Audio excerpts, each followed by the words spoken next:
Eu conheci o João numa retrospectiva no Palácio Foz de Murnau. Nós encontramos-nos precisamente no meio de uma daquelas revoadas de cinema que aparecia em Portugal. E era um momento sagrado. Nós encontrámos, eu conheci o João, estava ele com o Luís Anete Jorge e uns amigos, Manuel Guzmão, uns amigos foram sempre os amigos dele, uma espécie de família, já que era uma família que não era necessariamente do cinema. E eu ia um bocadinho com a minha família, que era o meu irmão mais velho, músico, que depois fez a música para os filmes do João. Mas o nosso encontro foi no cinema. Eu trabalhava ali muito perto.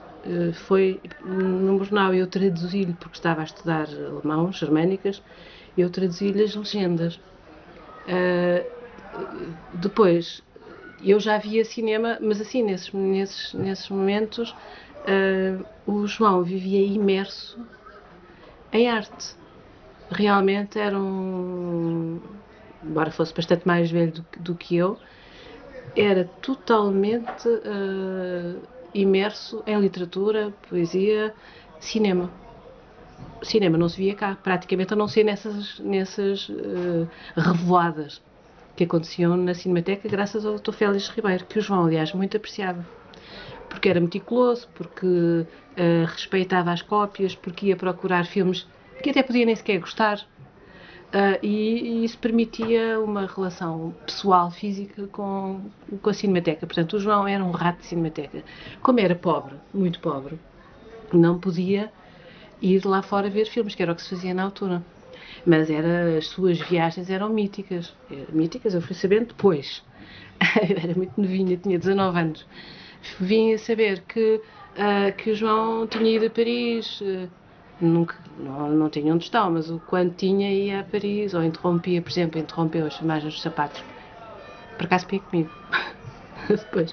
Mas para ver filmes. E fomos à Cinemateca e descobrimos o Straub. O João era completamente apaixonado por Godard. Por Garrel a seguir. Garrel e Godard eram as referências atuais da sua contemporaneidade. A sua paixão era o Murnau, era Mizoguchi, que depois vimos a seguir ao 25 de Abril numa retrospectiva. Marca, aliás, o meu andar nas veredas. Renoir, fundamentalmente. Dreyer. Sim, Dreyer. Era o cinema clássico, eram os Cahiers de fase amarela. Era uma espécie de bíblia, era uma paixão. O grupo do João, eles eram muito amigos. O António Pedro Vasconcelos, o Seixas, o Paulo Rocha, mas sobretudo o António Pedro e o Seixas e o Lopes.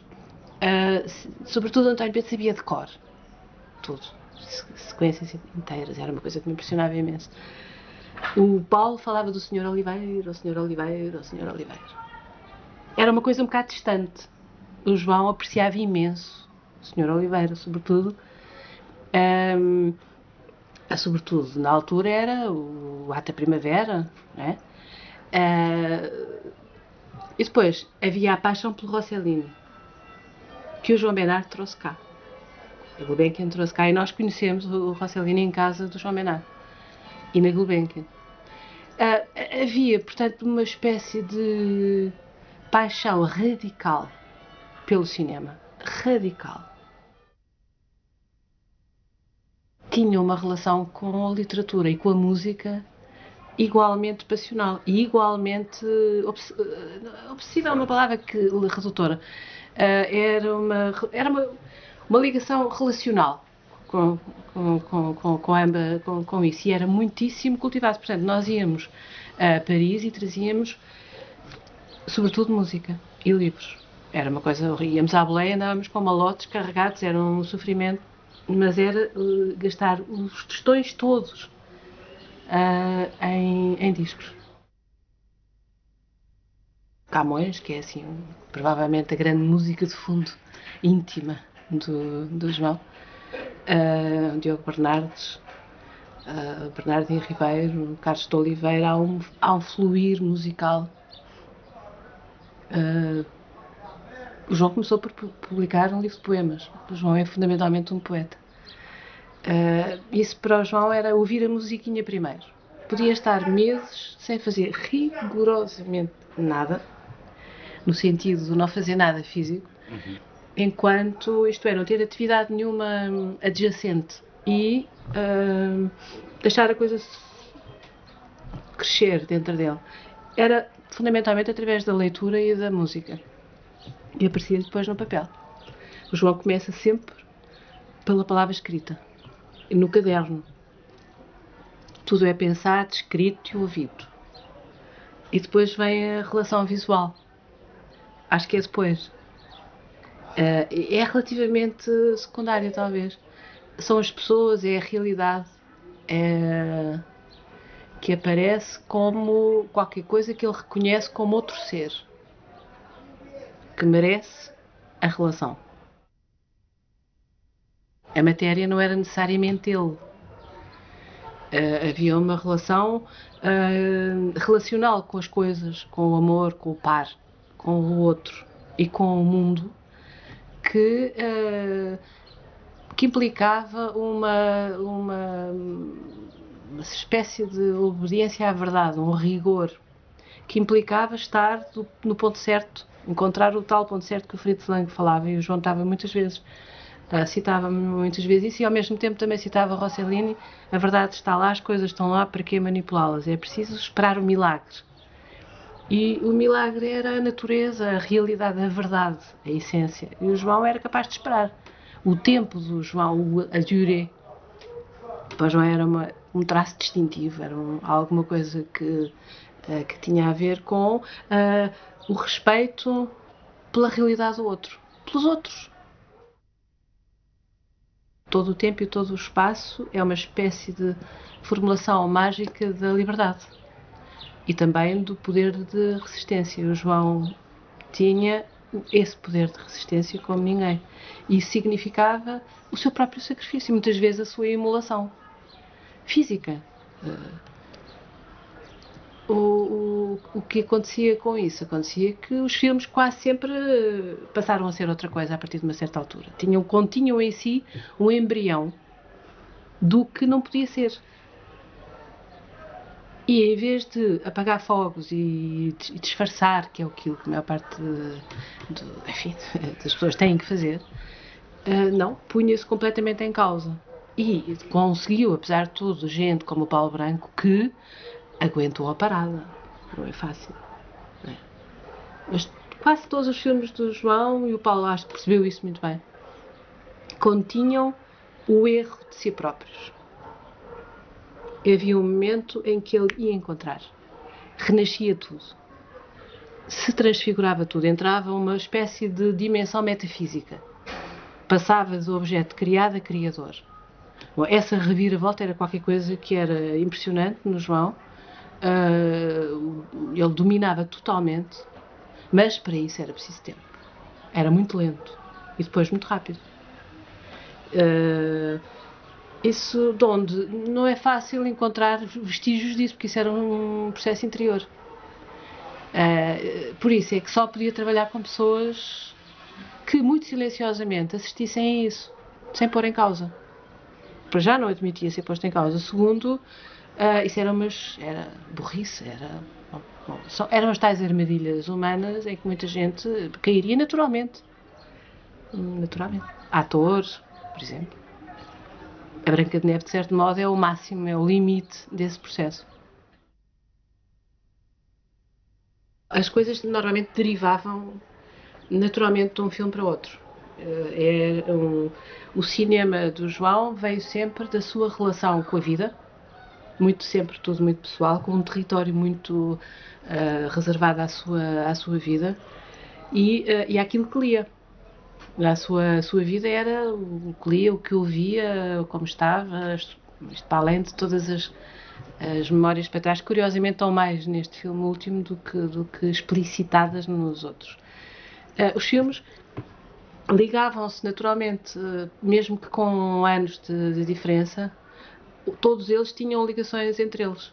Um ficava e transformava-se no próximo. As Veredas é um daqueles em que há mais material erudito. Vamos, eu digo isto porque é um filme que realmente joga com as duas culturas, a erudita e a popular. O João maravilhou-se com ambas, do mesmo modo. Isso já estava na Sofia, eu penso. Isso para ele é uma questão, como na Sofia, vital e tem a ver com essa dimensão ética. Uh, pôr as camponesas. Há uma camponesa que é ótima, que a maneira como ela faz o diálogo com a Manuela de Freitas é de igual para igual.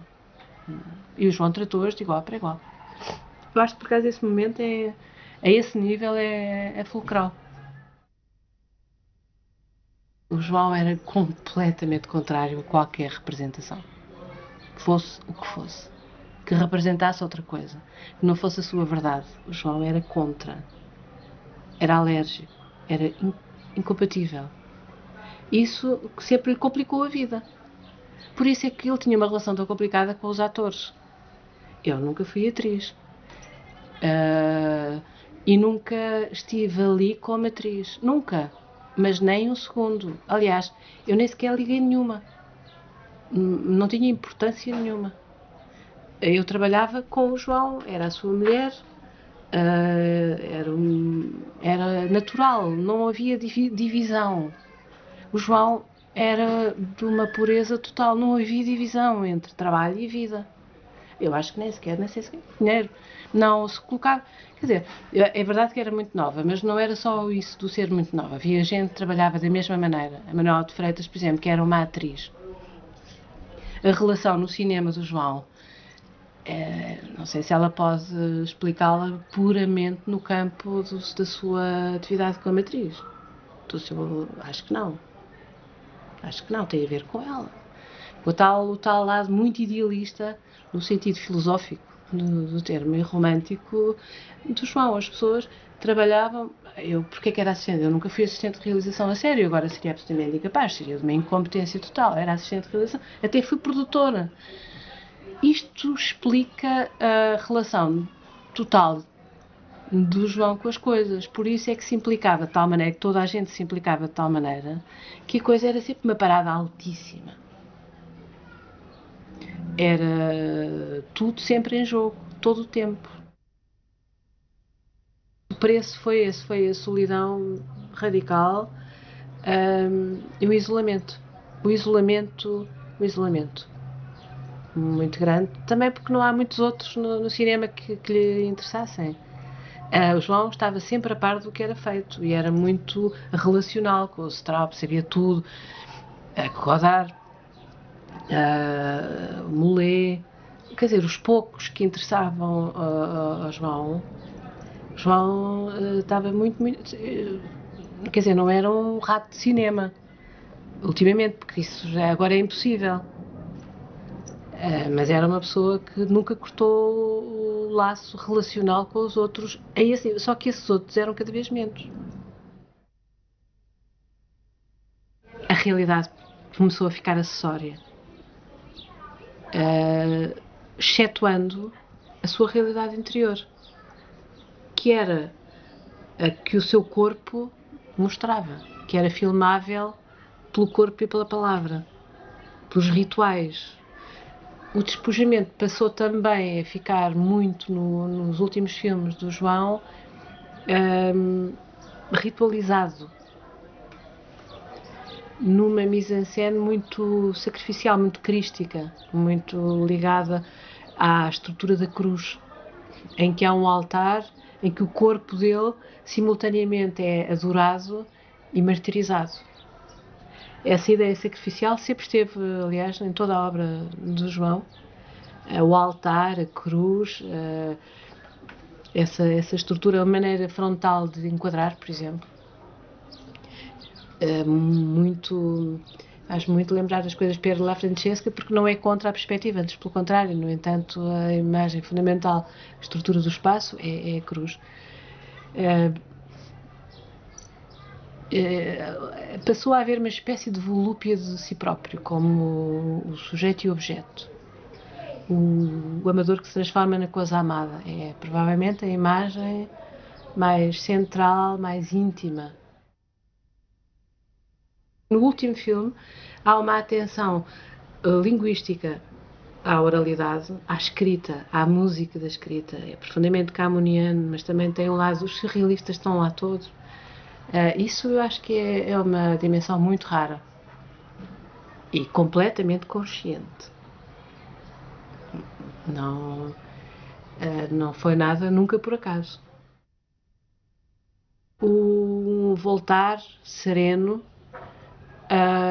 uma espécie de reconciliação muito implacável, portanto, reconciliação, mas sem nenhuma benevolência especial, sem nenhuma complacência, com as coisas, colocá-las no sítio. Um olhar com a mesma distância, quase nunca a câmara nem se aproxima muito, nem se afasta muito. É um filme clássico nesse sentido. Clássico. Em que a relação é uma relação sem drama. O drama está todo lá dentro. É um voltar outra vez à ideia de Rossellini, as coisas estão ali, eu estou aqui. À ideia do Pós e da poesia da Sofia. Uma espécie de respeito pela coisa em si. Não sei, hoje mesmo pergunto como aconteceu isso e como são tão belos os planos e como eu mesmo fiquei surpreendido ao voltar a vê-lo. Não me reconheci e julgo que talvez eu mesmo mudei muito, era talvez mais livre nessa altura do que neste momento. Talvez tenha feito coisas de uma forma mais simples ou de uma forma mais, talvez mais pura, não sei, com menos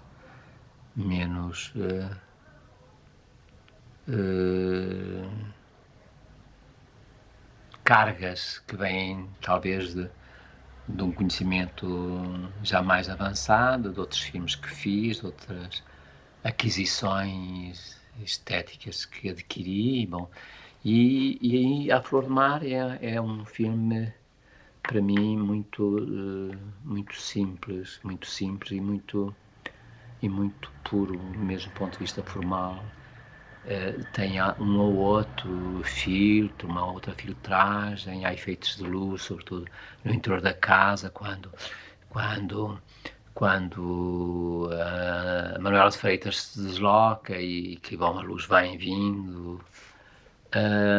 E da mesma maneira que nos exteriores há aquele luar um pouco azulado, cheio de sombras das árvores e que traduziam as noites quentes de verão. Alguns jogos de luz também, quando a Laura Morante entra no quarto do personagem e que aquelas entradas e saídas, quer com o Petromax, quer com depois mais tarde, aqui sobre um fundo azul ou um fundo, creio que existia uma pintura. E isso, visto a esta distância, para mim, tenho mesmo dificuldade em me reconhecer. Eu acho que estava bem nessa altura. Não sei se estou bem hoje, mas na altura estava bem. É óbvio que não procuramos traduzir quadros ou formas picturais do Pierre La Francesca, mas houve uma tentativa de inspiração, e esteve presente alguma que era ao nível de luz, de pinceladas, de formas. Bom, isso foi falado muitas vezes e esteve presente muitas vezes. Sem nunca assumir uma tentativa de imitar o que quer que fosse, mas como elemento motivador. Foi feito, foi sentido, foi feito porque foi sentido, não é? Foi desejado, quer por ele, sobretudo por ele, não é? Eu limitei-me um pouco a segui-lo e e assimilar um pouco aquilo que ele ia criando em frente à câmara. As coisas vão ganhando corpo à medida que vão avançando, e depois é a própria história que começa a tomar conta, começa a determinar, é a própria dinâmica da história que começa a determinar coisas.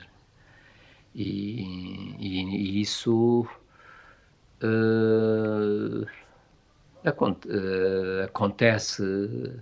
aconteceu muitas vezes durante esse filme.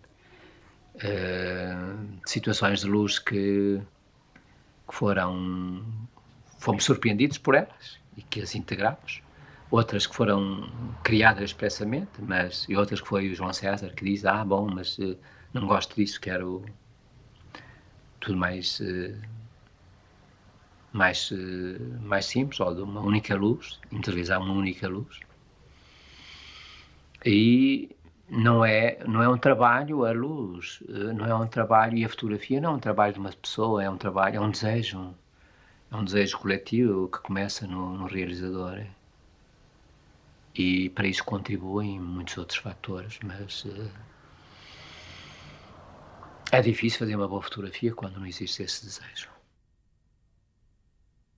Tive com o João momentos de grande conivência, não expressa verbalmente, mas justamente acontecia. Ele era mais uma pessoa que gostava de funcionar sobre um momento, ver o que é que os atores davam, o que é que o local, o que é que os decores davam, os atores davam, o que é que o próprio momento trazia. E ele gostava e geria muito bem isso, e muitas vezes quando ele tinha dúvida e não filmava, ou tinha alguma resistência em filmar, é porque nada não estava a acontecer, nada que lhe agradava. E ele, ou do lado dele, ou do lado dos atores, ou do lado da fotografia, ou do lado do decor, há qualquer coisa que não funcionava bem.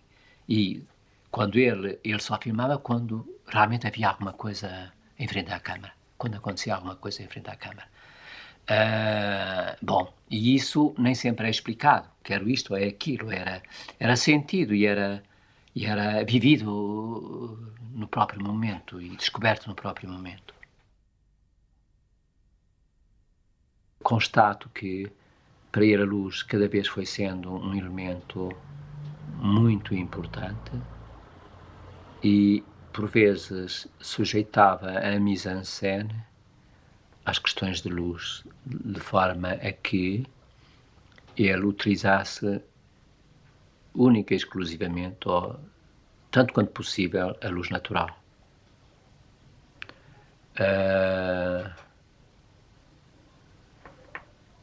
Para mim é um ato, mesmo se o cinema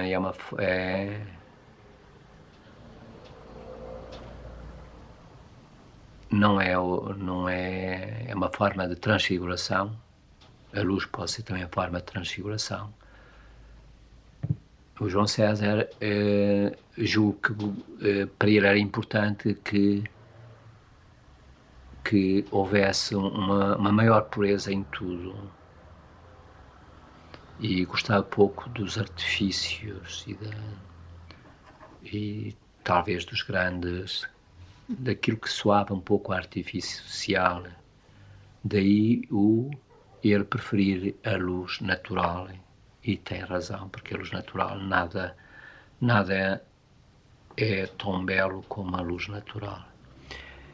É óbvio que a luz natural condiciona aspectos de produção, porque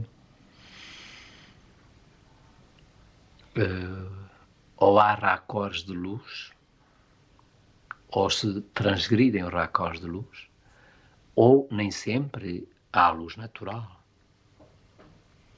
E é nessa a lógica que o João também se adaptou um pouco